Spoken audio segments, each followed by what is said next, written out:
माला फेरू न हरि भजू,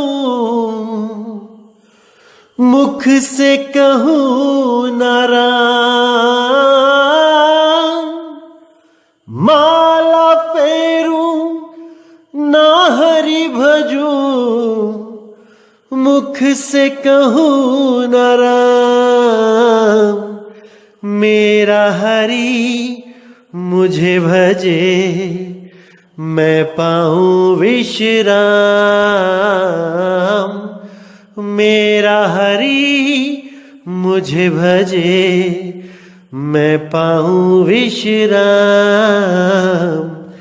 मोको कहाँ ढूंढे रे बंदे, मैं तो तेरे पास में। मोको कहाँ ढूंढे रे बंदे, मैं तो तेरे पास में। खोजी होए तुरंत मिल जाऊं, एक पल की तलाश में। खोजी हो तुरंत मिल जाऊं, एक पल की तलाश में। मोको कहाँ ढूंढे रे बंदे, मैं तो तेरे पास में। मोको कहाँ ढूंढे रे बंदे, मैं तो तेरे पास में। नमस्कार मेरे प्यारे भाइयों, मेरे परमात्मा के प्यारे जीव हंसों। मैं बंदी छोड़ से यही अरदास करूंगा कि आप सब मेरे भाइयों का विवेक पहले से ज्यादा और ज्यादा से ज्यादा बढ़ता ही जाए, और ऐसी कोई दुविधा ना रहे जो आपके दिलों में 1% भी घर कर पाए। हर चीज क्रिस्टल क्लियर होती चली जाए। संत महात्माओं ने जो हमारे लिए वाणी लिखी है, उनके सार को समझना है। ये देश हित ही नहीं, ये विश्व हित की बात है।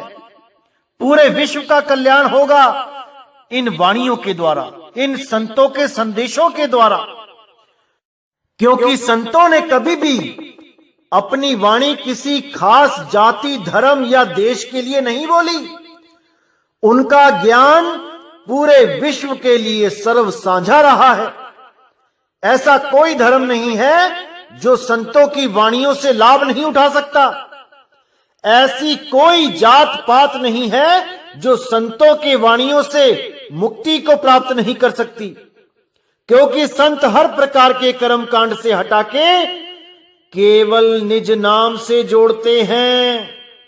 केवल अकह नाम, अडोल नाम, अवोल नाम से जोड़ते हैं। वो कभी इन भाषाओं के चक्कर में नहीं पड़ते, वो कभी इन जात पात के चक्कर में नहीं पड़ते, वो कभी इन धर्म और देशों के चक्कर में नहीं पड़ते। बाबा नानक श्रीलंका से लेकर अरब देश तक एक सतनाम का ही प्रचार करते गए। उन्होंने कभी नहीं देखा कि कौन सा देश रास्ते में आ गया, कौन सी जात, कौन सा धर्म का इंसान मुझे मिल रहा है। ये ज्ञान सर्व धर्म साझा ज्ञान है। ये पूरी कायनात के लिए अमृत का सरोवर है, जिसमें कौवा नहा के हंस बन के निकलता है। इसी को मानसरोवर बोला गया है।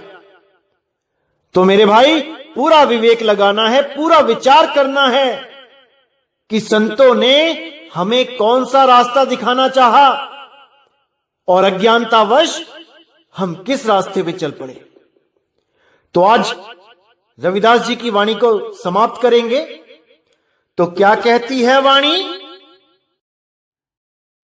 इटली में कोहराम मचेगा, लंदन सागर में डूबेगा। युद्ध तीसरा प्रलयंकारी, जो होगा भारी संहारी।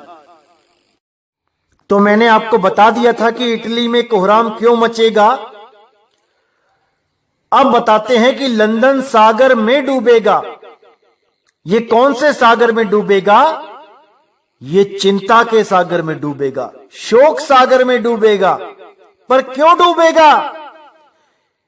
क्योंकि आपको पता है कि इंग्लैंड के प्रधानमंत्री और वहां के जो राजा हैं, राजकुमार, उन दोनों को कोरोना वायरस का टेस्ट पॉजिटिव आ गया है।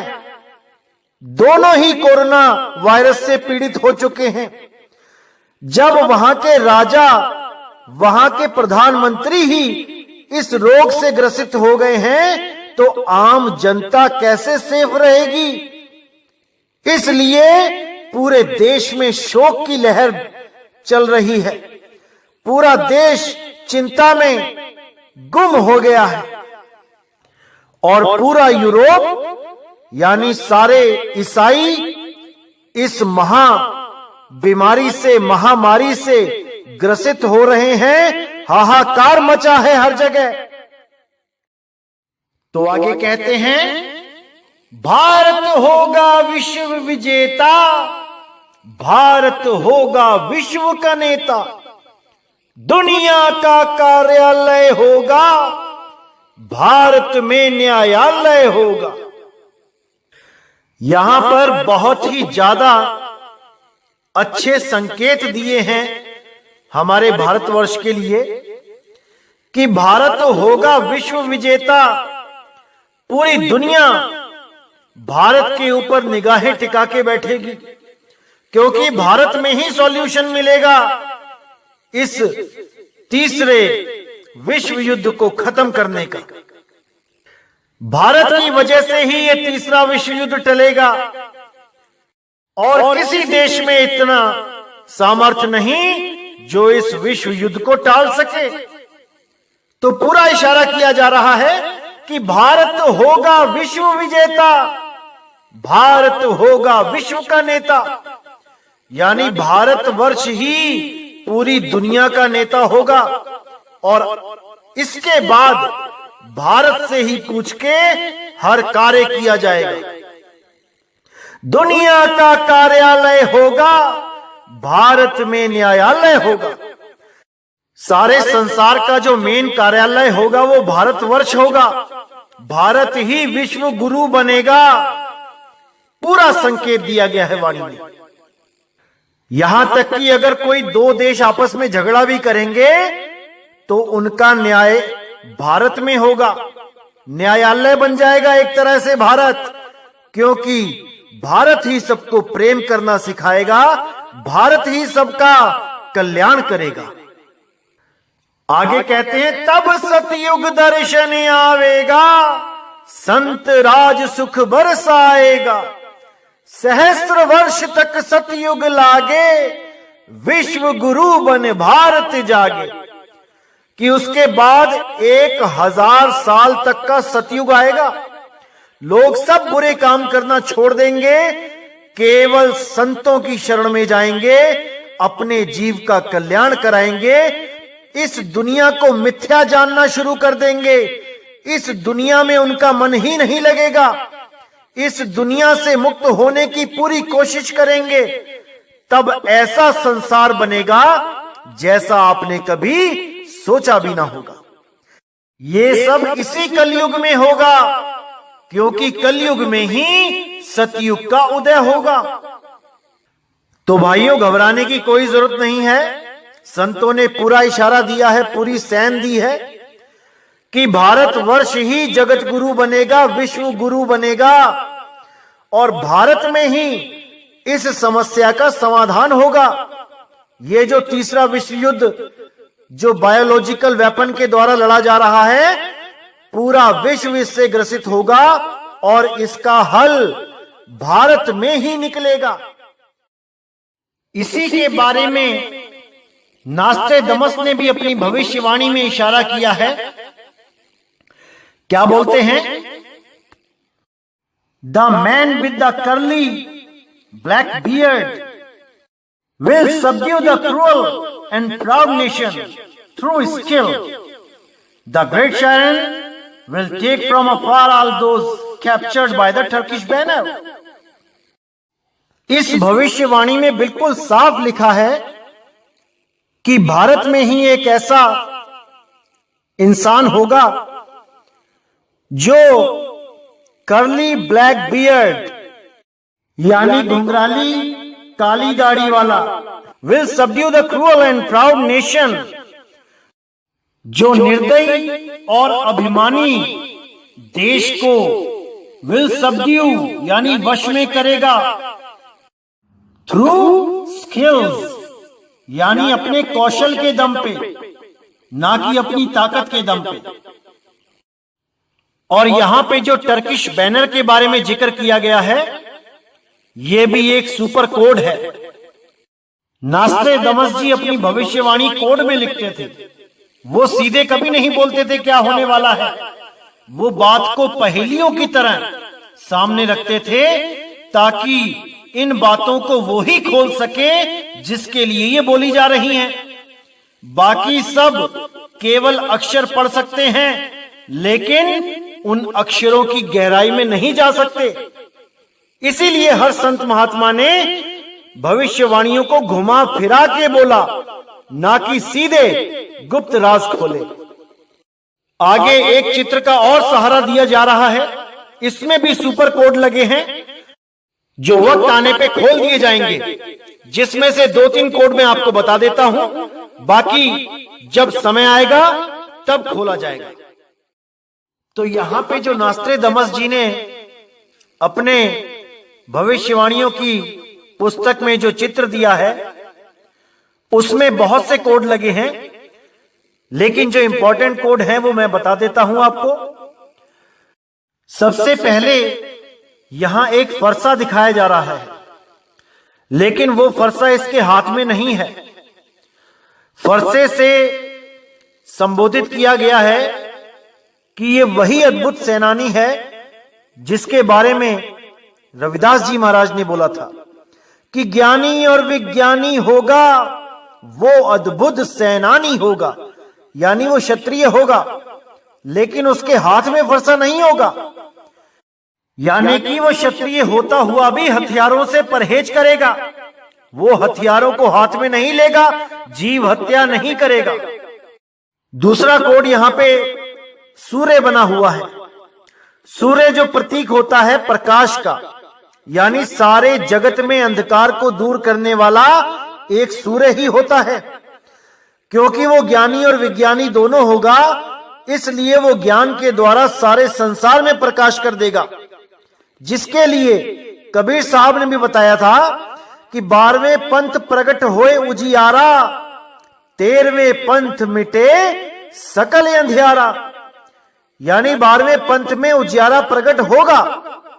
जैसे अंधेरे में कोई मशाल जला लेता है तो उजियारा हो जाता है, लेकिन उतना नहीं हो पाता कि जिससे पूरा संसार लाभ प्राप्त कर सके। लेकिन जब सूर्य चमकता है तो पूरे संसार को वो रोशनी देता है, पूरे संसार का अंधकार दूर कर देता है। इसीलिए इस 13वें पंथ का जो मूल ज्ञान है वो किसी भाषा का गुलाम, किसी जात का गुलाम, किसी धर्म और देश का गुलाम नहीं है।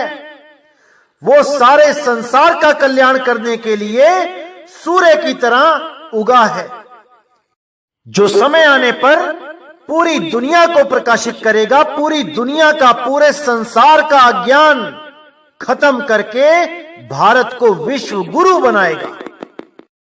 कोड नंबर 3 में जो आपको ये दिखाई दे रहा है, ये असल में भारत के नक्शे की तरफ इशारा किया गया है कि वो उस देश में पैदा होगा जिस देश का नक्शा ऐसे डिजाइन का होगा।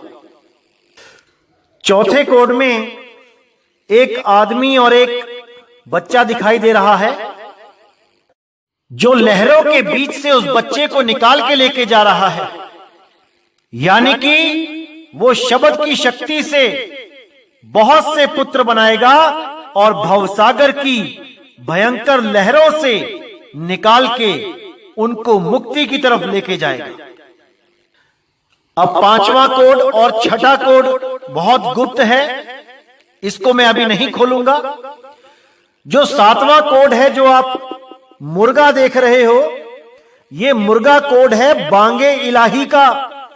यानी वो बांगे इलाही जब पूरे विश्व में अपना डंका बजाएगी, पूरे विश्व को जगाएगी, तो सारा विश्व एक झंडे के नीचे, एक भाषा के नीचे, एक पंथ के नीचे खड़ा हो जाएगा और सारी दुनिया में केवल सतनाम का डंका बजेगा, एक परमात्मा के नाम का डंका बजेगा। सब जात पात, भाषाएं, धर्म सब खत्म हो जाएंगे और केवल एक नाम चलेगा और वो नाम होगा सतनाम। उसी सतनाम को अलग अलग भाषाओं में कोई ट्रू नेम कहता है, कोई लोगोस कहता है, कोई टाओ कहता है, अन्य अन्य भाषाओं में इसको अलग अलग तरीके से जाना जाता है, लेकिन ये शक्ति एक ही है जो सारे ब्रह्मांड को चला रही है। तो सारे भेदभाव खत्म करके हर आदमी उस शक्ति से जुड़ने के लिए ललायत हो जाएगा, उस शक्ति से जुड़ने के लिए तन मन धन से लग जाएगा और तब सारे संसार में सतयुग जैसा माहौल हो जाएगा। कोई किसी से झगड़ा नहीं करेगा, कोई किसी से नहीं लड़ेगा, सबके सब अपनी भक्ति करेंगे, अपने परमात्मा को प्राप्त करने की कोशिश करेंगे। अब जो 8वां कोड लगा है, ये बहुत ज्यादा गुप्त कोड है। ये जो डंडा पकड़ रखा है हाथ में, असल में ये डंडा ही तीसरे विश्व युद्ध को खत्म करने के लिए काम में आएगा। इस डंडे के बिना ये तीसरा विश्व युद्ध खत्म नहीं हो पाएगा। यही डंडा सबसे इंपॉर्टेंट है, लेकिन ये डंडा क्या है ये कोई नहीं जानता। ये तब बताया जाएगा जब इस डंडे की जरूरत पड़ेगी।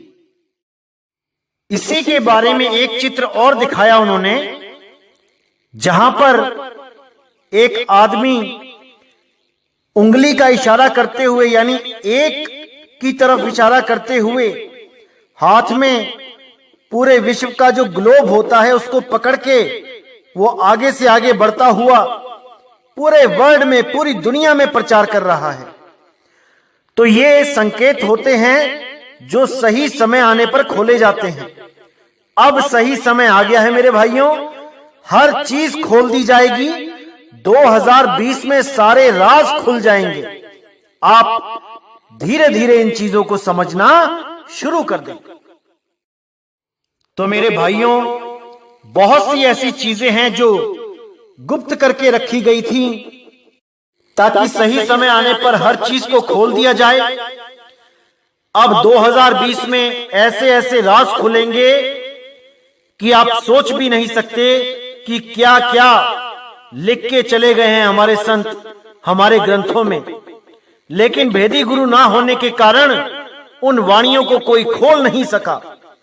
लेकिन अब परमात्मा की ऐसी दया हुई है कि 2020 में हर वाणी खोल दी जाएगी, सारे रास्ते साफ कर दिए जाएंगे, हर चीज समझा दी जाएगी।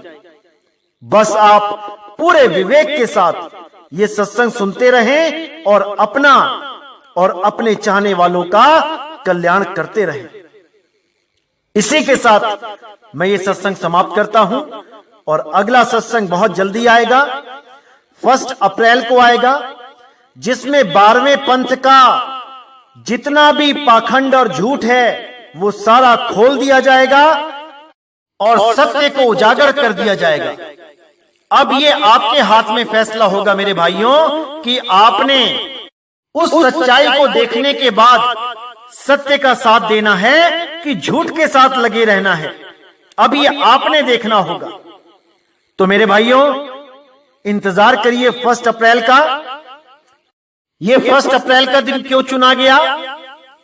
क्योंकि 1 अप्रैल को मूर्ख दिवस मनाया जाता है और 12वें पंथ ने जितना बड़ा मूर्ख लोगों को बनाया, पूरे इतिहास में शायद ही किसी और पंथ ने बनाया होगा। तो 1 अप्रैल को सारे भेद खोल दिए जाएंगे मेरे भाइयों। आपने पूरा विवेक लगा के, पूरा विचार करके सत्य और असत्य का निर्णय करना है और सत्य का साथ देना है। तो इसी के साथ मेरे भाइयों, मुझे विदा करें। जय गुरु बंदी छोड़ बैराग साहिब, जय गुरु बंदी छोड़ साधु शरण साहिब, जय गुरु बंदी छोड़ बाबा नानक साहिब बाबा, गुरु अंगद देव साहिब बाबा, रविदास जी महाराज बाबा, धर्मदास जी महाराज बाबा, पलटू जी, भीखा जी, मेरे सभी संत। जय जय सतगुरु बंदी छोड़ सतगुरु सत्य कबीर साहिब की सदा ही जय हो, सदा ही जय हो मेरे मालिक की साहिब बंदगी सतनाम।